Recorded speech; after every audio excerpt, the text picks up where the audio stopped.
Magkaiba talaga. Gano'n lang sila katanga talaga. Baliktad ata si Sarah ang nabitbit. Correct.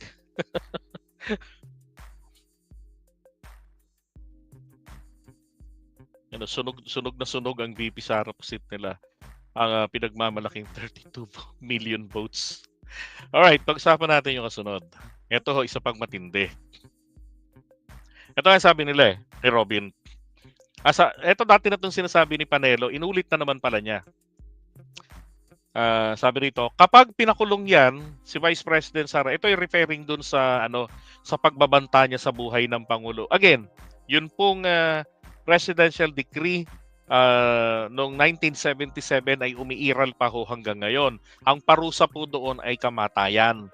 Para sa sino man na magbabanta sa buhay ng Pangulo, ng miyembro ng kanyang pamilya, ganun din sa mga miyembro ng gabinete niya at pamilya nito, ay papatuwa ng parusang kamatayan. At dahil bawal po ang kamatayan na parusa, ngayon po ay habang buhay na pagkakabilanggo. Bukod pa doon, yung plunder cases niya po, na habang buhay rin po ang pagkakabilanggo na parusa, na hindi pa naisasampa. Diba? So, sabi ni Panelo, kapag pinakulong daw si Sara, ang patatakbuhin daw nila si Robin Padilla. Diba? Sabi niya, pag si Robin Padilla, game over.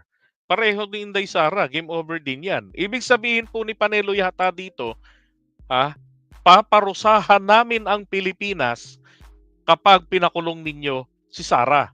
Kasi ang patatakbuhin namin, si Robin Padilla. Iwa-wonderful tonight na naman kayo. Diba? Hindi ho ito joke. Katotohanan po yan. Sinasabi talaga yan ni Sal Panelo. Sabi nga niya pag si Robin daw, landslide raw yan. Malaki raw potential ni Robin. Yan ho siguro kapag ang mga Pilipino nanatili pang tanga. Di ba? Diyos ko po. Patatakbuhin si Robin Padilla. Ngayon, ito ho'y maliwanag na kaya sabi ko sa inyo, minsan si Sal Panelo, parang si rin ito Harry Roque. Ipinapahamak yung kanilang mga principal.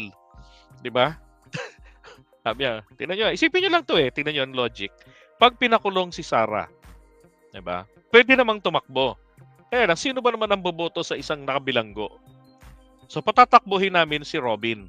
Para saan? Makakuha ng public sympathy. Tapos yung visa, yung wonderful tonight magic sa mga botanteng Pilipino.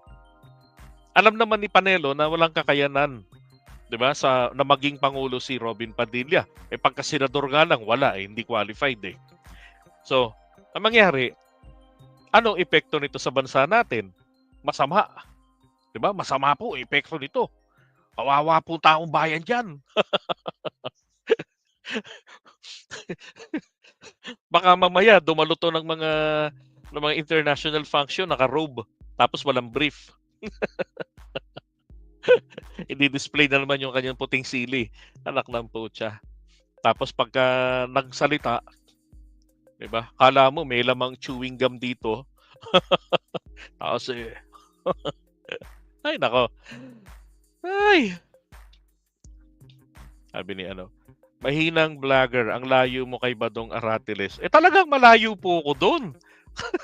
Malayo po ako talaga kay Badong at wala po akong pangarap na gayahin si Badong Aratiles.